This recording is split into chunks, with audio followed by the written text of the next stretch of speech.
There are men who walk into a room without saying a word, yet command instant attention. It's not about size, noise, or bravado, it's about presence. And presence is not an accident of birth or genetics. It's something carefully built, forged in silence, pain, and relentless self-discipline. In a chaotic world, true presence is unsettling. It speaks of control, mastery, and something deeper, danger. But not the kind that lashes out recklessly. The kind that is quiet, composed, and unreadable.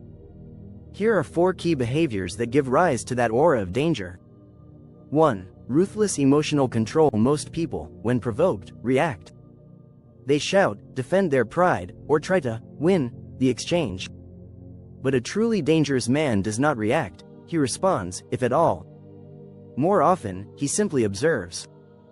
His calmness, especially under provocation, is not passivity, it's power.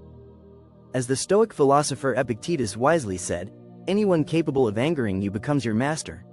Emotional control is the quiet assertion that no one owns you. The man who cannot be baited or rattled sends a message louder than any words. You have no power here. This kind of restraint is rare. It makes people uneasy.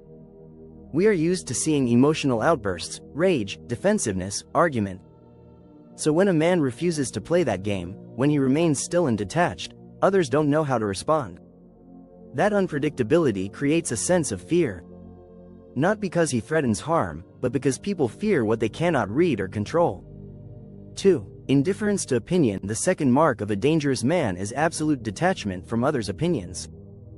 He doesn't seek applause, nor is he hurt by criticism. He does not explain himself or ask permission. He walks his path, indifferent to the noise. This kind of internal independence is rare and unsettling. Marcus Aurelius once reflected, we all love ourselves more than other people, but care more about their opinion than our own. When a man frees himself from that trap, he becomes unreachable. And the unreachable are feared. He doesn't have to be rude or arrogant. In fact, he may be quiet and courteous.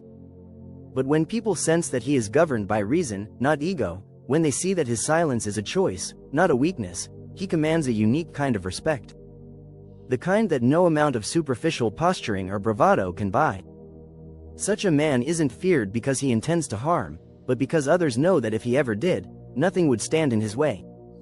His detachment makes him immovable. And there is nothing more intimidating than someone you cannot sway. 3. Mastery over desire. The third behavior is perhaps the most powerful of all. Freedom from desire. The world manipulates through temptation, lust, power, money, validation. But a man who is not ruled by those desires cannot be owned. A dangerous man can look at power and say, I don't need it. He can walk away from beauty, wealth, or applause without hesitation. This terrifies those who cling to these things for their identity. Seneca once wrote, it is not the man who has too little, but the man who craves more, who is poor. A man who wants less becomes free.